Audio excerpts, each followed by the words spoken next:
Brad Goodham. That's it. Thank you for being on the show. It's Archie Live. How are you doing today? I am wonderful and a half and then some to the 10th power of infinity. All right. Brad, you turned a childhood garage magic show charging kids a quarter into a career that transformed entire events and industries. But be honest, what's harder, making money disappear or making it reappear? Making it up here. I think to disappear, all you have to do is hook it up to a cell phone account and they just take it. So it disappears real quick. Right. Let's take people back. Brad, for you, where did it all start? As far as the magic goes, I mean, I started in Fairview Hospital in Edina. That's where I popped in. And but my first recollection of magic was a friend of my brother's.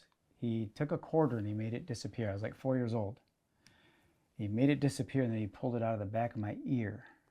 And my eyes got all big and I was just amazed by how does that happen? Where did it go and how did it get behind my ear? Wow, And you were hooked.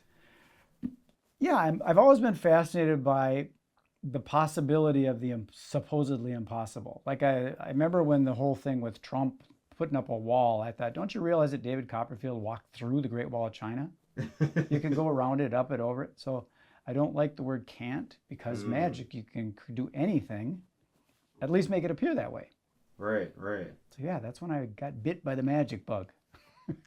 So at age 5, you were already doing magic. What pulled you in that young? That effect, and I just started. He gave me a couple little booklets. I didn't really understand them and anything. They had pictures in them and things. One was called Basic Card Technique, and the other one was called Coin Magic. Wow. So I got cards and coins, and you go through it and you see things and you start dabbling in it. Did you really charge the neighborhood kids a quarter for the shows? I did. I used to do my magic shows, and then my neighborhood friend that I grew up with, he's about 3 houses down, and him and I used to do, I don't know if you remember those old Super 8 movies. Yeah. You know, we had the Three Stooges and the Little Rascals, Yep. Laurel and Hardy and Teenage Werewolf and all these movies, and we would charge kids a quarter, and then Mom would make Kool-Aid. We'd charge them a quarter for the Kool-Aid. Wow. Kids would get, Mom, I want to go see the show. And we would just hang a sheet up in the garage and, black out the windows with black tar paper. And Wow. You really had a whole show going on. Yeah. I've always been kind of entrepreneurial. So, you kind of leading into that, where did that mindset come from? I don't, even the entrepreneurial mindset? Absolutely. I don't know, but I think it's freedom. Being able to be, because I did have a job out of high school and I got laid off. The only reason I got the job was because people said you should get a job. Now that you graduated in 1975, you should get a job. Right. But I was doing magic shows at hospitals and churches, making money that way. And like I said, I used to do the shows in the garage, making money. We used to get knickknacks from Mom, and she'd give us all the things, and we'd set up a little store on the curb and lemonade stands and stuff like that. But it was never like working for like paper route. I never did the paper route because that's somebody else. Right. This was working for yourself. Yes, I had the ability to, like, we even did a gambling thing with cement balls. And we put money inside of them. We charged a quarter again for this little cement ball. And the idea was you take the cement ball, throw it on the ground, it would break open, and there'd be coins inside. Right. Sometimes it might be 75 cents, you triple your money. Other times it might be 2 pennies. Wow. So it was a gamble. Right. Whatever you get is what you get. Mm-hmm. And we just made sure that we didn't put too many 75 centers, and it was kind of like the lottery. We made money. Wow. So you also did muscular dystrophy carnivals as a kid. What inspired you to focus on community work so early like that? Well, that specific thing, there was a children's TV show, Casey Jones and Roundhouse Rodney. Okay. And they were doing a thing where you get this muscular dystrophy carnival kit. And I saw that, and it was a little kit telling you how to put together the carnival. And we had little ring toss games and use the lawn darts back when they were legal, those things. And Yep. we did stuff like I took my dad's riding lawnmower and then tied a bunch of wagons behind it. So we had trains and we drive around the yard in a train and charge the kids $0.25 to sit in my goodness. wagon. Just back to the entrepreneurial mindset there. And event stuff. It's sort of the event world is what occupied a lot of my time. So the magic and I don't know, I just like the idea of being self-employed, and I think it was the freedom of being able to do whatever I want, right? Instead of doing the paper route or like mowing lawns for $2. I don't want to do that. Yeah. You want to do what you want to do. Yeah, and I want to figure out how I can make more than $2. Fair enough. I gotta ask you, Brad. Did your family support your love for magic and your entrepreneurship, or were they skeptical because it was magic? Skeptical because it was magic, or skeptical because how can you make a living being a magician? Yeah, but kind of both. Well, my dad really liked, he said, I really like that quick of the hand, he used to call it. The sleight of hand stuff, he used to go, I really like the quick of the hand. Okay. Guys used to do that. But both my parents died early on. My dad died when I was in 9th grade, and my mom about, I think, 11 years after that. Wow. So they didn't really see me in the performing end of things so much, but more the hobbyist kind of thing. Okay. But I was doing shows here and there for like the Arcana Lodge. When we were kids, we did a little lodge show to their Christmas party. Just across the way here, there's St. Philip's Church, which I'm doing a show at for a fundraiser, ironically. But that was one of the first church shows I did, because my partner at that time, he went to church there, so we did a show there. Wow. So as far as that question, as far as the parents, I think they were deceased when I was actually moving forward with it. Okay. So they, you're a kid, you can do whatever you want, right? Yeah. Fair enough. When you were a kid, did you always want to perform? Was that kind of, you always wanting to be in front of an audience? Was that a thing for you? And not so much to look at me, but just I want to be in front of people and do this. Did you have that mindset? It wasn't really, it was a money thing. I wanted to make money doing it. So there's the entrepreneurial aspect of it. But I've always wanted attention. I'm an introvert, but I like to get attention. So I'll do corny stuff, that people don't quite understand. Like what came to my head just now was I remember in high school, I used to have the chair that was next to an event. And I hope my high school teachers aren't watching this, but there was an event that would come on at a certain time every day. And I would sit and I'd tear up a little piece of paper. Remember them, the spiral binders they got the little piece of paper? I would put them inside the vent. Okay. And then when class let out, I was long gone, but that thing would kick on in the next class. And then they just scatter everywhere. Make a big snowstorm. That's awesome. My math teacher, I had a little generator that my brother had acquired somehow. And I actually hooked that up to my math teacher's desk and chair, and I could spin it. And I gave him a little shock. Wow. It wasn't a big shock, but it was enough for... You could feel it. So yeah, I do like the attention in a corny way, I guess. Were you ever labeled the weird kid that did tricks? And just to add to that, did you doing magic, did that make you popular growing up? Not really, again, because I'm more of an introvert. I'm more of a solo kind of guy. But there were times, like we'd go to the Maple Lanes bowling alley, which now it's Banquets in Minnesota. It's a banquet center, event center, ironically.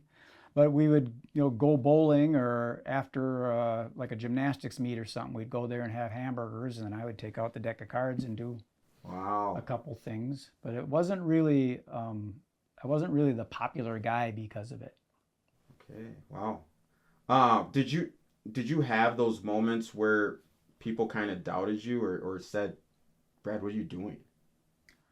Not so much what are you doing, but you do get, what's your real job? What do you do for a real job?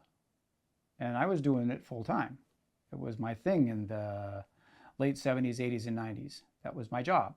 Wow. So people, I would do a show, and then people would ask, like, so what do you do for your real job? Not thinking that you can make a living. This is my real job. Yeah. That's amazing. Yeah. So there wasn't really naysayers or anything like that. And again, that's probably because, again, my parents passed early, so they weren't, I did work for the county parks out of high school. I worked for about 4 years, and I got laid off. And I thought, where's my gold watch? I thought I had a job here. So I learned early that jobs were temporary, and I decided I just wanted to do my own thing instead of being possibly laid off from a job. Wow. I love that. I love that. How did those moments kind of shape and drive your own path?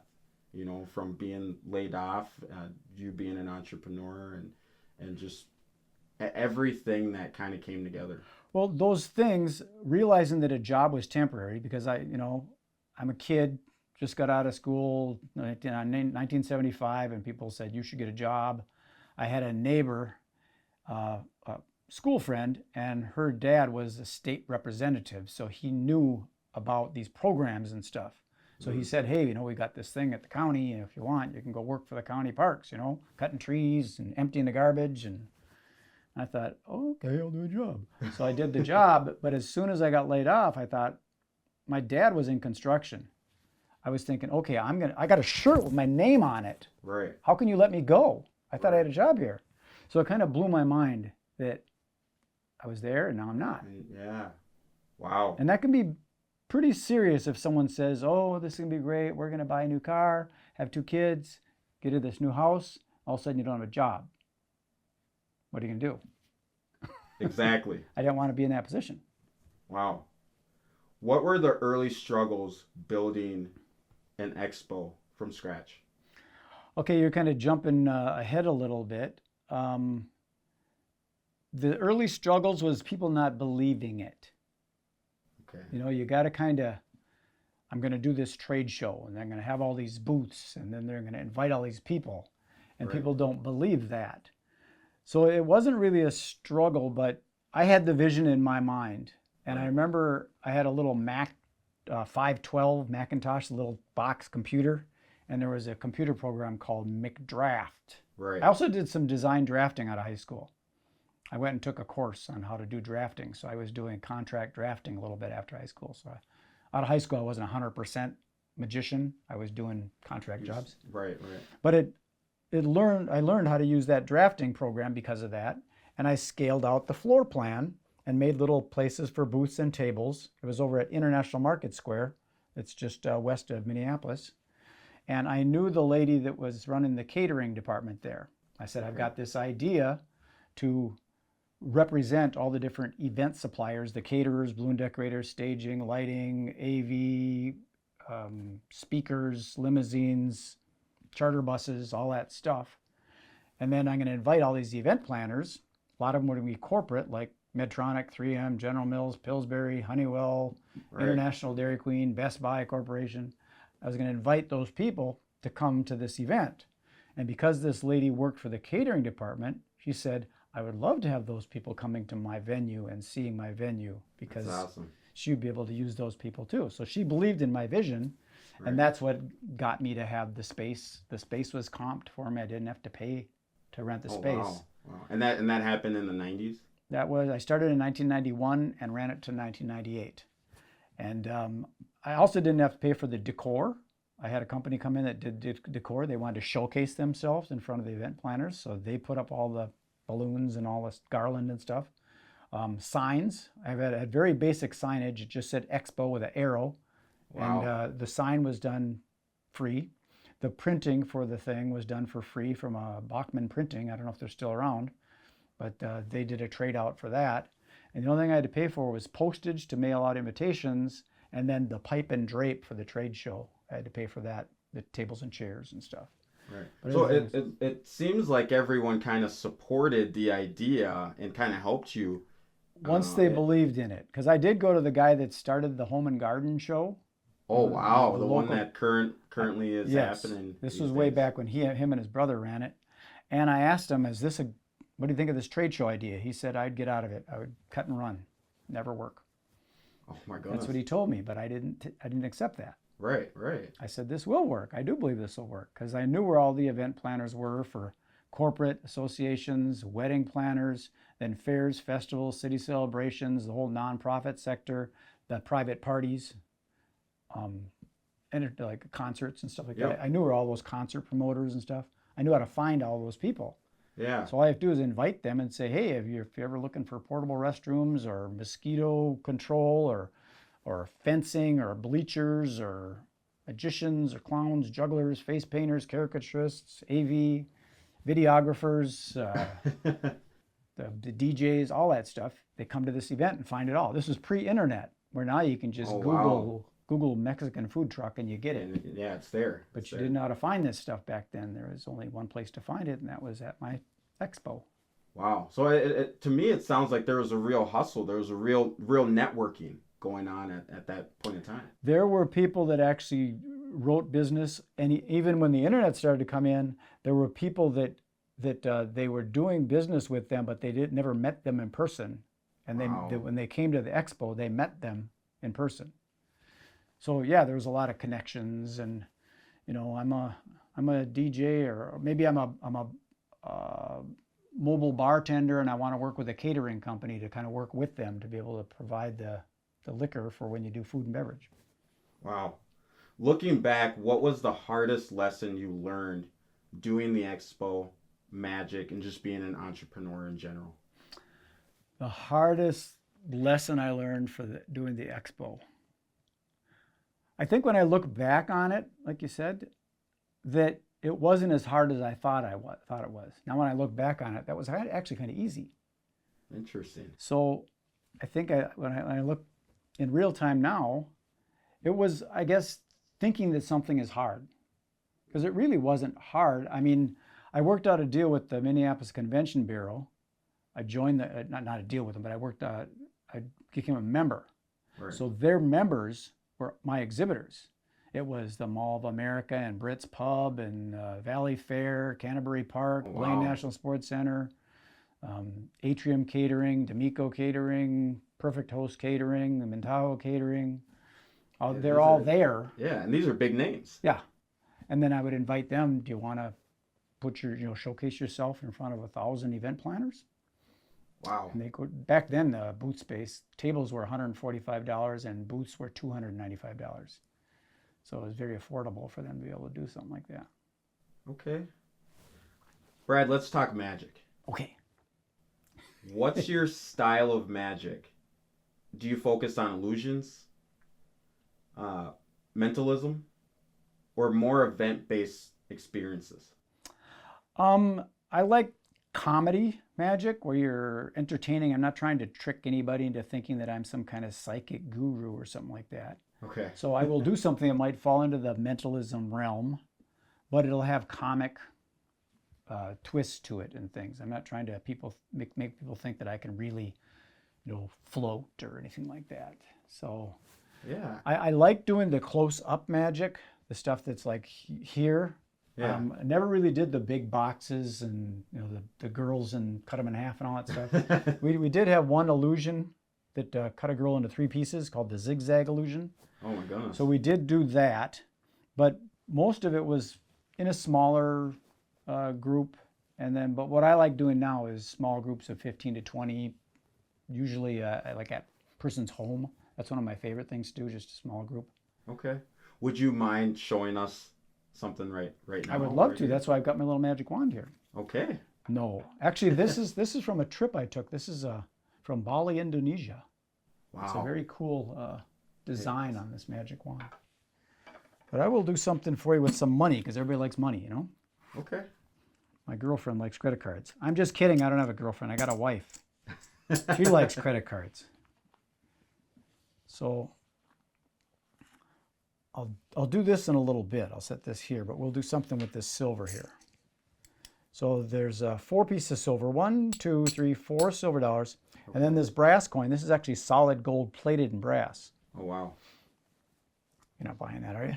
Oh, I did. I really Plated did. in brass to protect the gold. No, it's not gold. It's just a bronze Chinese coin. So 4 silver dollars and this brass one. Here's what happens. You can make a transformation by just pushing like this, and you can hear it. Did you hear that? I did. It jumped over there just like that. What? I know. It bugs me too. I'll do it again. We'll count them as they go in. This is number 1. All right, we're all watching. This is number 2. This is number 3. This one went across. These 3 haven't gone yet. All I do is give a little squeeze like this. You can hear it. Just like that. See? That's what it takes. One more time. That's number 1 because it's That's first. number 1. This is number 2 because it's Number second. 2. Here we go. Now, I can tell you don't trust me. It's changing. These 2 went across already. Do you remember how many here? There's 2. See, that's a Wisconsin hint. No, you can't make fun of Wisconsin. Can't make fun of Wisconsin because they got the 98% milk and they sell the 2% to us. So, okay, Fair these enough. 2 have not gone across yet. Do you remember how many here? 3. 2 silvers and the brass one. Yep. From here to here, here we go. Ready? Let's see it. That's 1. What? 1 more. Just like that. Oh my goodness. That's Wow. it. Simple enough. Wow. That was impressive. Okay. I gotta ask, after seeing that, do you create original tricks on your own, or do you remix existing and classical tricks into your own style? It's a little bit of both. Magic is similar to the music. In the music world, there's only do, re, mi, fa, sol, la, ti, do, right? Correct. Look at how many songs there are. Okay. All Just right. got to mix yeah. it up a little bit. Right. So with magic, you can basically make things appear, disappear, change places, change form, levitate, or then the psychic kind of thing. Right. So there's not that much you can do, but you just kind of work it out. You can make a coin disappear. And now if you want to make a coin disappear and make a silk scarf appear, it will appear as though the coin turned into the silk scarf. Okay. So you made something go away, something come back, and it looks like it transformed. Right. Wow. All right. So yes, you can make things up. I've got some original things, but they're all done through the essence of the basics of the magic, music, Right. all the stuff there's a foundation for everything. So at times, magic can be intense under pressure. Have you ever had a show go totally wrong? And what happened? Okay. The one that comes to my mind, there's 2 situations. I'll just tell you the one. I was contracted to make a penguin appear because that was their theme. Was the penguin was their mascot. Okay. So rather than using a real penguin, which I could have done that, but instead we just used a costume and had someone wear the costume. And this wasn't really a real magical effect or anything. All we did was we had a little smoke, and then the penguin walked through the smoke as it was introduced, came out and did a little waddle. So what went wrong was I used a flash pot. So there's this powder that's kind of like gunpowder, and it goes poof, and now this billow of smoke goes up. Right. So what went wrong was smoke detectors. Oh no. Yes, they triggered the smoke detector Oh. in the hotel. All of a sudden, Oh. Wow. and the fire department came, and everybody had to evacuate the hotel, all because I pushed a little button. Wow. Wow. Oh. What a story. Oh my goodness. Wow. Brad, do you ever feel like magic is underestimated as a form of art? Yes, I totally do. I love that question. It definitely is, because you don't see it. You see ballet, you see like regular art, you see music as an art, dance as an art. What other arts are there? There's a lot, but magic isn't really looked as an art. Right. It's almost looked at as a deception. But there is a big art to it to do it properly. And Right. what a lot of it is you need to use natural motions. Things got to be looked natural. Otherwise, it looks like something happened there.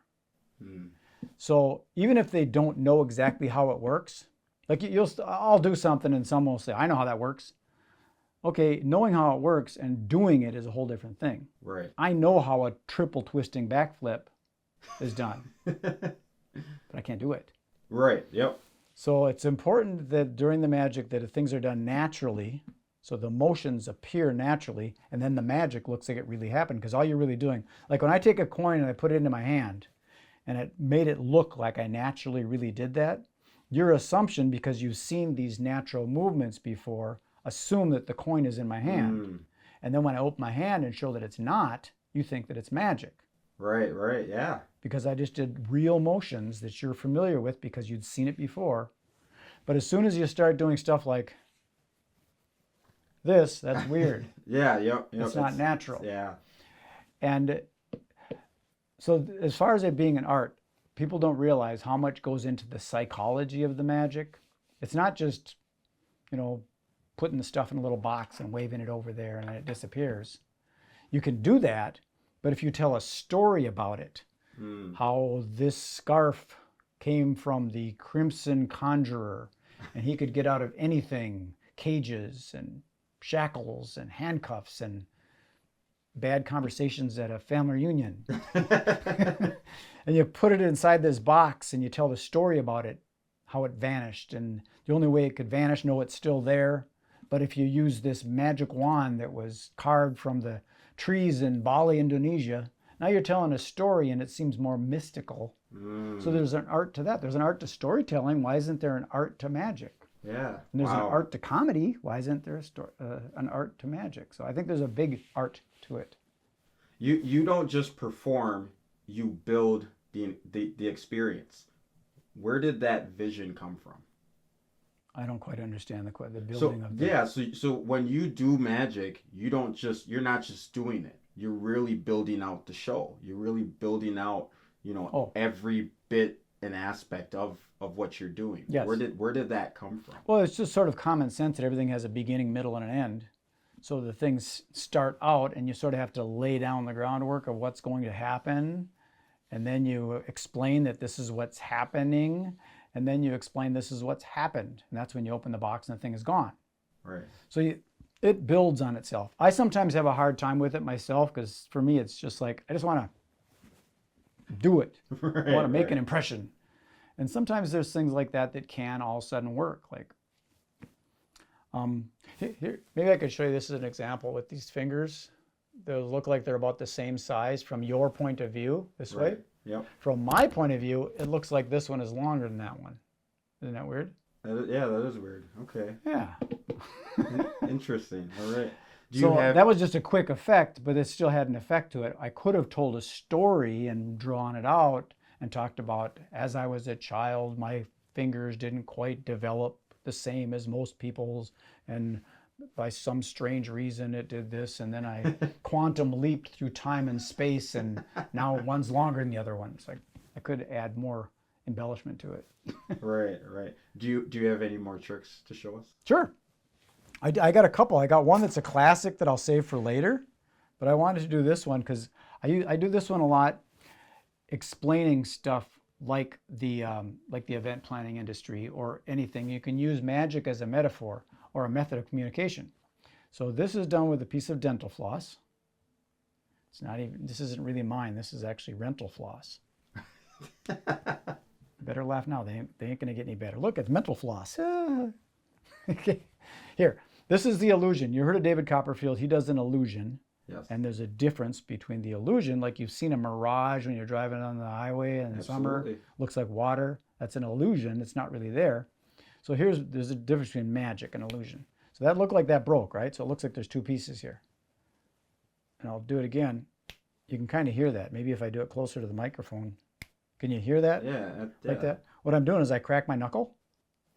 Okay. And that sounds like it breaks. And your eyes see it and you go, that looks like separate pieces. It almost looks like separate pieces. Yeah. Then I take all the pieces like this in what I call a barehanded fuse welding process. And the perspiration from my fingers on the little ball, I can make it stick on the string like that. And it looks like one piece. Now, if you want to see magic, you do this.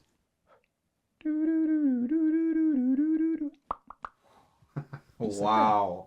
There you go. Wow. So I like to do that one because it's sort of the elements of having all the different pieces of string. I can weave that into a product or a service. Say to put on an event, you need to do a lot of elements. You need to find a venue. Then you need to work with your food and beverage caterer. Then you need to work with your entertainment, possibly a magician or a DJ. And then you need to worry about parking and valet. And one event planner can pull this together like magic. So you tie it in verbally, but the same effect. Right. And that same effect could be done for, say, open heart surgery, or video to do something like what you're doing here with the video. Yeah. You got to buy the equipment. You need to understand how to plug it all in. You need to get the film. There's no film in there, is it? It's digital now. Absolutely. Let's talk life battles. Entrepreneurship is no joke. Did you ever hit rock bottom mentally, financially, or even personally? Yeah. I had my midlife crisis, my 40-year-old midlife crisis. This was in 1998, and this was when the internet was just coming in. And I kind of sensed that the need for a trade show might kind of get brushed aside because now we got the internet. I thought, I need to do something, so I brought on a couple business partners.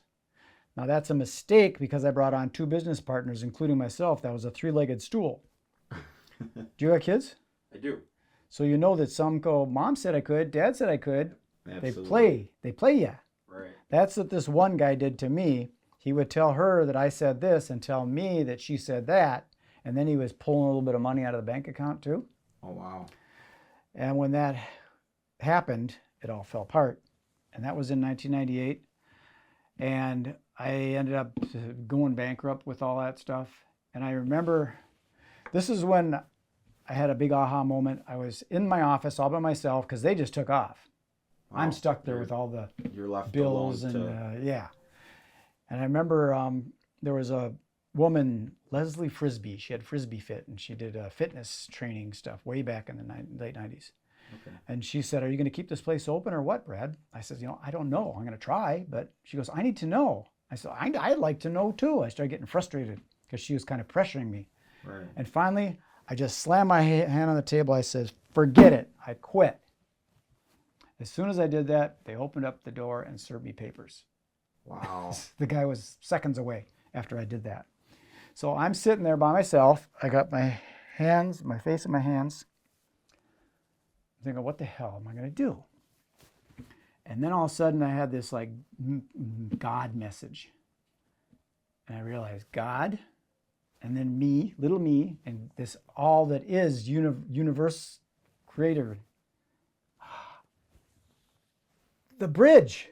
Yeah. That's the Christ, the Jesus Christ element, the bridge, the between, and I had my aha right there. Wow. Wow.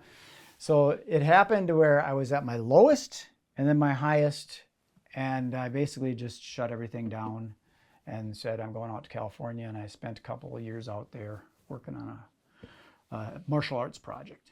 Wow. Was that what you kind of used to push through that situation or the situations prior? Well, I've got a background in martial arts, and I came up with the philosophy that you can't fail if you don't quit. So you just keep going, keep going, keep going, keep going. There is no failure. There's education when something happens, but it's not a failure. And if I just keep going, I'm okay. Wow.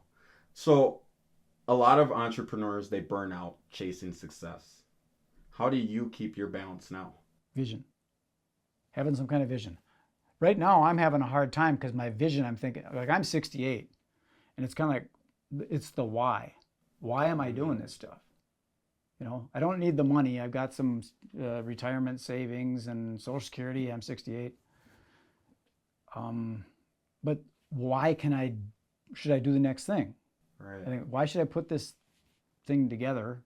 There's that, you know, when you're younger and you get creative and you think, oh, I'm going to do this. I'm going to create this new magic trick or something. Right. You're excited. Right. But now I don't have that. So I got to figure out how to light that up. And my solution for it is I believe that like there's a type of marketing called cause marketing, where you bring in a nonprofit and they might do something to help feed children or pets or veterans or whatever. And I'm not a real compassionate person. I'm kind of like, yeah, you lost your dog, so what? Go buy another one. I'm kind of that way sometimes. So the idea is to partner up with nonprofit organizations where they've got a cause, because I do like helping people. Okay. So if they're trying to build their nonprofit up, I can help them using magic as entertainment and using magic as a metaphor to communicate the message and go with their cause. And then when their eyes light up because they're helping kids with martial arts or whatever, I can ride their coattails or ride their passion, I guess. And Yeah. yeah. Okay. Did you ever feel or consider quitting magic completely and doing something else? Kind of yes, but no. Um, when I when I got married, we moved to Golden Valley, a western suburb of Minneapolis. So I've always lived in Fridley, where we are now, and I stayed in the same house for 53 years. And then when I got Wow. married, we decided to move. And then when we moved there, we decided we were going to move to Asheville, North Carolina for some unknown reason. I know why now, but it was kind of weird. So we had to get rid of a lot of stuff. Right. Two households in one house, and now we're going to move to an apartment somewhere else. Got to fit it all on a truck. I got to get rid of stuff. So I didn't really quit magic, but I thought I don't need this stuff. So I got rid of a lot of things, mostly promotional brochures and stuff like that. Okay. I mean, that case over there, you can't see it, but that's got a lot of stuff in it. And I don't have a lot of magic props. A lot of the things are compact, coins and stuff like that. But just getting mad and saying, throwing it all away. No, I've tried throwing away the event production thing, but that keeps Interesting. popping up too. It's kind of weird. I just don't want to be responsible for producing the event. It's so hard now. I'd rather, like in this nonprofit situation, let them be the event promoter, and I'll give them any information I can about promoting the event, what I Right. know, but I don't want to be at risk for it. Right. So this one we're doing, he's doing it at the church. The church isn't charging anything, so he's not at high risk. But I don't have any skin in the game. I just need to take my little magic box and go there and entertain people for half an hour. Fair. That's fair. Let's talk technology and future thinking. Oh, good. You've known for spotting trends before they blow up. How do you keep that skill so sharp? I don't know if it's a skill or if it's just like a knowingness, because I knew that the internet was going to come together when I mean, they used to have the flip phone or the brick, they used to call it. Yeah. And then the computers, they had screens on them, which is kind of like a TV. So I knew this stuff was going to kind of and the TV worked with radio waves or TV waves or whatever, and then the radio. And I knew this stuff was all going to kind of come together. Right. Right. And it kind of did. So I've always been intrigued with the internet, realizing that, I mean, these days you can take your phone, you can do a live stream like this to somebody over in some internet cafe in Indonesia in real time. It's fascinating with a thing Yeah. the size of a deck of cards It's impressive. all over the world. And you could, if you want, you could live stream it on YouTube, and you could have thousands of people watching me do a coin trick. That actually goes into kind of the next question I was thinking about here is, you're talking about cutting edge technology and strategies for developing and in hopes and hopefully for revenue. What kind of tech excites you right now? What kind of tech? I think it's just the internet. The AI stuff doesn't really excite me. I know I get where that's all going. I'm not sure as far as what kind of tech. I guess internet tech, communication tech. As far as models that excite me is when the internet came in, what it did was it kicked the middleman out. There used to be a middleman, like you'd buy something wholesale, and then a sales rep would come out and sell it to you at wholesale so you can sell it retail. Right. That used to be. And then all of a sudden the internet came along and put the retailer in direct connection with the wholesaler. So we don't need the middleman anymore. It's gone. What's happening more now is what's called the affiliate model. And basically some people think, oh, that's MLM or something. They think it's a scam. But all it is, it's a tracking mechanism between a product and a prospect. And I believe that a lot of people are going to be affiliates of products and services. So as an example, you've got all this video equipment and you love doing this video stuff, but it's not paying the bills. Maybe on the side of your website, you've got where to find this camera and this lens and this tripod and this microphone and all this stuff. And that's on the side, and people end up buying that stuff. Right. And you don't even know it because you're busy doing your gigs. And all of a sudden you look, oh, look, I just sold a camera. Because the internet is dynamic and always changing, and it's constantly moving 24/7. It doesn't sleep. Right. So that type of technology, realizing that there's energy buzzing through the whole, I don't know how it works. It blows my mind that in this little spot right here is KQRS and KWB and KSTP TV and your phone, my phone, the pager. Wherever this little spot is, it can tune into that. Whether Right. it's here, upstairs, wherever, you can just tune in to that vibe and get connected with anybody in the world.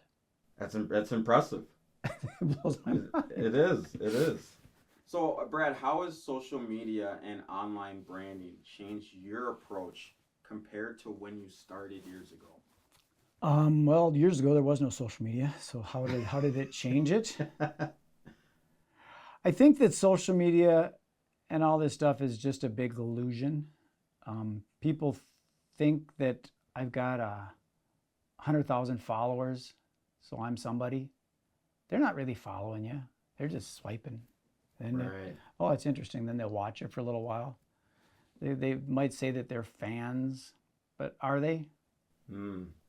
I think they're like there's a platform called Patreon. You ever heard of that? Yes. Yes, I have.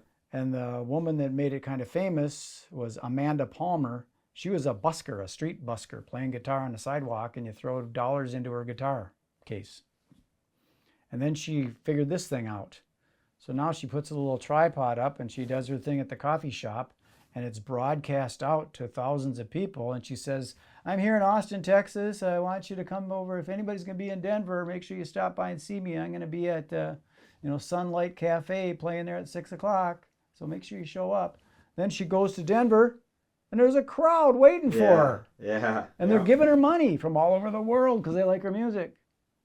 Yeah. So it's not about the technology, it's about the person. Absolutely. She went to Denver. They followed her because they knew about it through this technology thing. So social media isn't social. Do you think the future of events and magic is fully going to go digital? Or do you think, the in-person will always dominate? Well, that's an interesting question. If you ever saw the movie Matrix. Yes, one of my favorites. So are we in person now? Even though it seems we're in person, are we?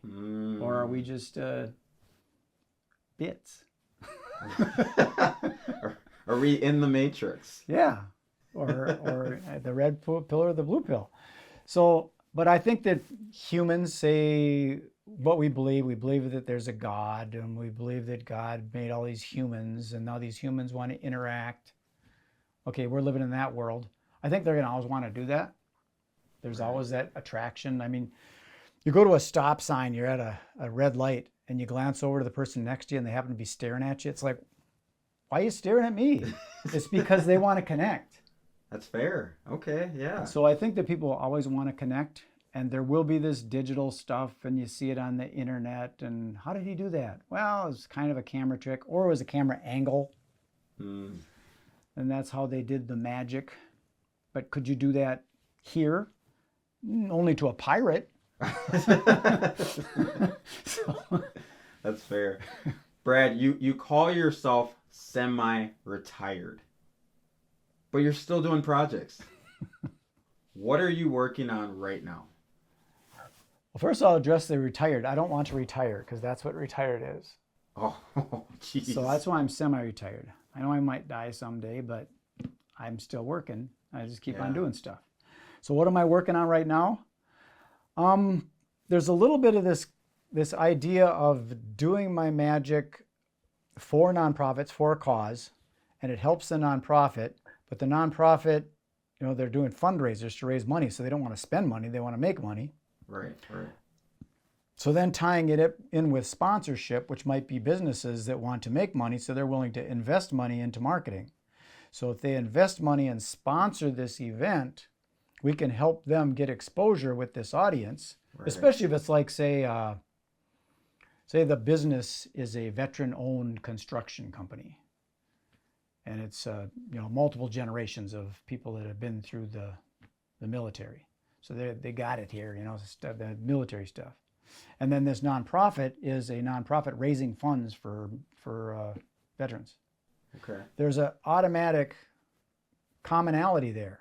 So they're definitely willing to spend some money to grow their business and help this organization. So yeah, put my logo on there, and I'm willing to give you $5,000 to put my logo on the tickets. Right. And that helps them get the exposure, and it helps them sell tickets.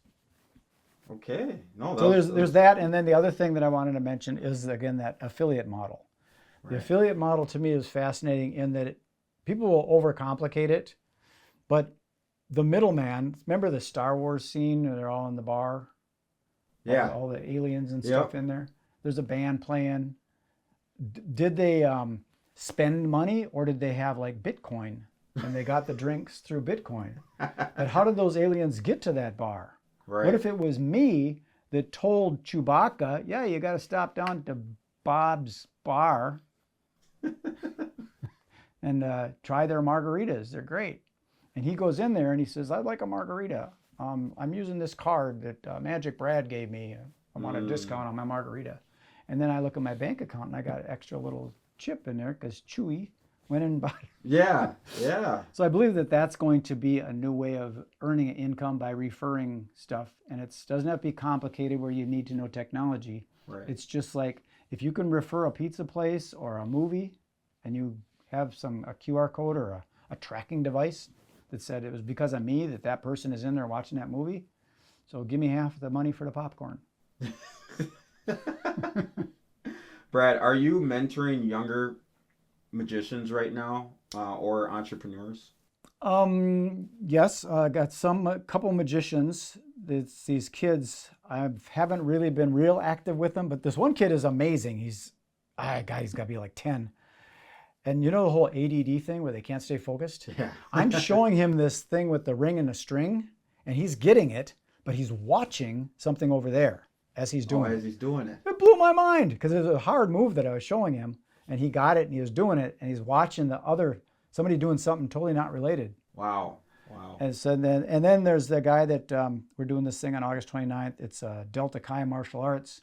He's got a very interesting martial arts school where they pay donations, and then the kids get to take the classes, and then they do outreach. So they go and they pick up litter around the parks and stuff. They do community service and stuff. So it's more than just self-esteem and self-discipline and self-confidence and self-defense. Yeah. They go outside the dojo, so to speak, and help the community. Wow. So I think that's kind of a cool model. Yeah, they're really giving back. So I'm helping him with the event strategies. And I don't have to take the risk, again, like I think I mentioned before. Right. He's doing it at the church, and it's on him, and I'm helping promote it. Wow. But I'm not risking myself. Do you still perform magic live, or is it more behind the scenes in the event creation now? It's less event creation. It's more the performing live. Like I did a show at a home party recently. I did some magic at a wedding reception recently. I did the Fridley 49ers Day Festival in June. Wow. And then I'm doing one at a saloon, Midway Saloon, on the 26th of this month. And then on the 29th, we got that martial arts fundraiser for Delta Chi. So there's the performing there. As far as creating events, if anybody wants to work with me, I'm willing to work with you. I've got some ideas for events. I want to do a different version of speed networking. I've also got a organization called Linked Minnesota from LinkedIn. And I'd like to do a big business employment ta-da. And then I've got an idea to do the Minnesota Magic Festival, where it would be a festival of magic. There would be a whole week of magic, maybe even a month if it gets to that point. Yeah. But there would be magicians working the streets, down by the lakes, doing busking on the sidewalks and stuff. And then there would be bars and restaurants where you got a magic bartender, or maybe restaurants working table to table to table. The Twin Cities have theaters all over the place, so maybe there's a theater that wants to open up and have some magic shows going on there, and then have some kind of grand auditorium type show at the end of the weekend. And then at the very weekend, there would be a magic convention that's just for magicians, where we talk about the secrets and all that stuff. So it's public all the way through until the end, then there's a big drop. That's amazing. Would you call that your dream project, or is there a dream project at this stage of your life that you do want to tackle? Um, I guess if it's a dream project, you might be kind of disappointed if it didn't happen because I was dreaming about it. It was my dream. So yeah, I've got some ideas, concepts and stuff, but I don't care if they don't happen. So they're not really dream projects, but I've got it. Yeah, there's one thing that I want to do. I would like to find other investors in it because I don't want to risk it all myself. But I have an idea for a sort of a speakeasy, collaborative coffee cafe, which is private club, and it's owned by the members. Okay. And it's not just your regular coffee shop. I'm a non-drinker, so it's not a bar kind of thing. It'd be a coffee place where it's set up with a stage and it's got a mic, cameras and stuff set up on it. Yeah. And you'd come in there and brainstorm ideas and say, hey, I got this great idea. Hey, Victor, let's do this. We're going to do this thing. We'll do it right now. Let's get up on the stage. We're going to do a little magic thing. Talk about your film business and stuff. And let's turn on the live stream. We'll hook that up and we'll broadcast this out on the YouTube channel and see if we can raise some funds to get this thing going. We just do it spontaneously to be able to just go, hey, I got an idea. Why don't you meet me down at the club? Yeah. And we just go there, a private club. You got to have a card to get in, and nobody knows where it is. It's a speakeasy. It's never nobody knows about it except for the owners, the members. Okay, that's amazing. That's amazing. Let's talk legacy. How do you want your legacy to be when it comes to magic, entrepreneurship, or even both? I like that question. I kind of don't like it, and I kind of do like it. I don't have much legacy. I don't have any kids. My family's kind of being extinct. There's my brother, my half brother, and me. That's about it. Oh wow, wow. So we're killing them off. So a legacy like that. But I would like if people said, oh, I wish I would have spent more time with him. Oh. I got some questions. Because my brain, because I had started doing magic when I was very young, my brain developed differently than other people. Like, as an example, I take my wife to a Cirque du Soleil show, and she's watching the acrobatics on the tightrope and the trapeze and all that stuff. Right. I'm watching the riggers in the black hoodies that are hooking up all the rigging and all that kind of stuff. And I figure out, what are they doing with that? I'm seeing, I see what he's doing there. You guys got to get that hooked up because the big pole thing's got to be up there real fast. And I'm watching all that stuff instead of watching the show. All right. If you could give one piece of advice to someone chasing their dream, but they're afraid to start, what would that be? The thing I said before, you can't fail if you don't quit. Yeah. Just try something. There's nothing. Somebody said there's nothing to fear but fear itself. Because think positively and ask questions, like instead of affirmations. I am a millionaire. I don't think that works because your monkey mind says no, you're not. Check your banking account. Yeah, you're full of it. Whereas if you ask the question, why am I a millionaire? Or how am I a millionaire? Or when am I a millionaire? That makes your brain think differently. Right. So that's where magic kind of got me into, like when someone does a magic trick, or let me preface it with music. When you see someone playing guitar, you see them pushing the chords and there's some sounds that come out of it with harmonics and stuff, but you see what they're doing. Yeah, yep. Same with drumming or dance. You see what they're doing. All these other things, you see what's going on. With magic, when I put a coin in my hand, that's not at all what I did. That's true. That's what you saw, but that's not what happened. It was all the behind the scenes stuff, kind of like the Wizard of Oz, pulling all the stuff. Yeah. But you see in front of the curtain, that's not what happened. So I think people should realize that when you see something and, this is going to be too much work to do this, I don't know where to start, just start. You'll find out that if it doesn't work, you just try something else. Just pivot. Amazing, amazing. Brad, what would 10-year-old Brad think of the life that you've built? That should almost be an emotional question, but I don't got much emotion. I got to work on getting that stuff out of my head and into my heart. I think he'd be pretty proud Because sometimes I wonder, where am I now? How come, I don't regret much, but I think, what if I would have done this a little bit differently? If I would have created that expo. I had this idea of doing the Minnesota event expo and then do the Wisconsin one, do Nevada, do California, do Hawaii, do these things all over the place. And that never really happened. So I would say don't sweat the small stuff. It's all small stuff. Just keep going. Again, you can't fail if you don't quit. And that, also, I think I would want little Brad to save some money, tuck some money away, and get it so you don't know that it's there, because otherwise you want to take it out and buy that new bike or something. Get it set to the side, someplace that you can't get at it, and then you can use that later on. So it's money's working for itself. Yeah, yeah. Brad, you've made careers, businesses, whole events appear out of thin air. What was one thing you still want to make appear in your life that has nothing to do with magic? Well, that's kind of tough, because I think everything's got to do with magic.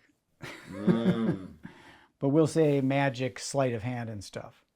I'm working on a thing like what I talked about, the vision of the internet being 24/7. I'm working on, I had a mild stroke back in 2012, and it kind of gave me this, you could die in a minute. And I decided I wanted a passive, recurring, and scalable income. I wanted it passive, so I have my time freedom to go do what I want, where I want, with who I want, whenever I want.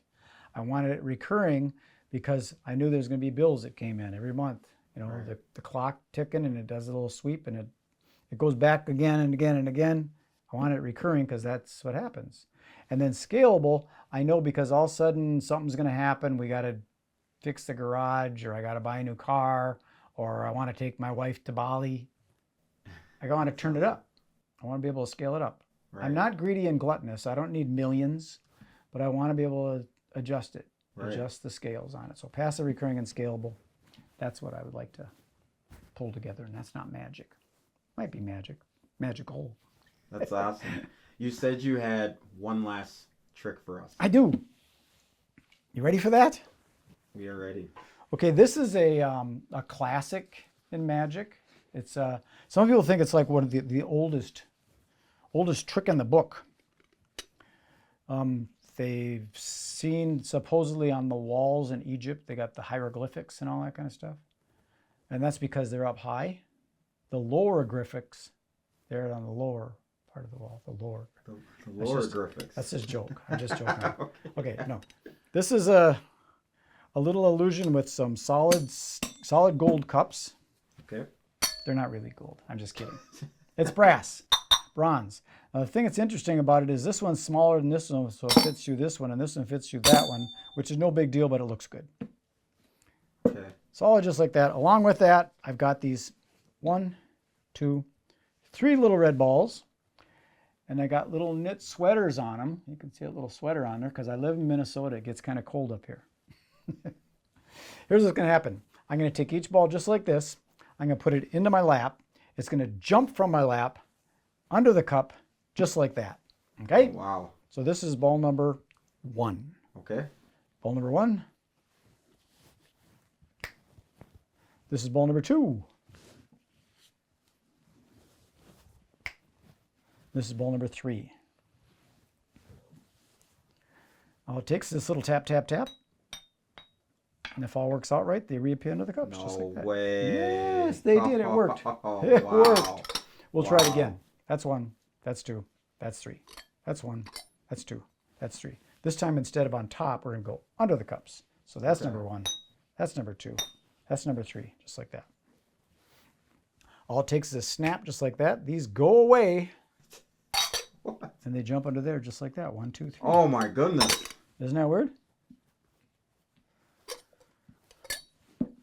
This is too complicated because there's too many things to watch. So I'm going to get rid of one of the cups, okay? Okay, all right. Get rid of 1 cup, leaving us with just 2 cups and 3 balls. That's 1, that's 2, that's 3. And if I snap like that, it jumps over here like this. What? I'll do it again. That's number 1, that's number 2, snap, just like that. One last time. I'm watching it. Just like that. Okay, now also, they, in addition to across like this, they'll also go up, kind of like Star Trek. You beam them up, Scotty. That's 1, that's 2, that's 3. Now, if I don't snap my fingers, they don't come to the top. You got to snap your fingers and they come to the top, just like that, see? Oh, wow. That's no 1. way. That's 2. It's all that snap. That's what does it, just like that. There's 2. And this is the last one, just like that. Wow. Wow. Too many cups. Oh my goodness. I'll get rid of another cup, make it a little bit easier for us to do here. So we got 1 and 3. We take each ball just like this, give it a little squeeze, it gets really small, and it jumps under the cup just like that. One more time from here to here, just like that. Wow. 1, 2.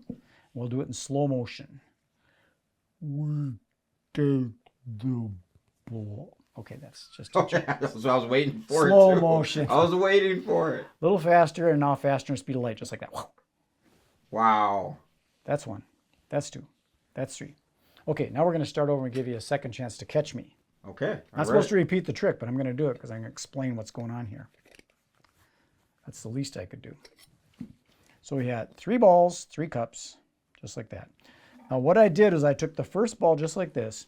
I put it into my hand. Then it went down into my lap. And then it reappeared under the cup, right? Yeah. Just like that, see? So that's ball number 1. So I take ball number 1, put that in my lap.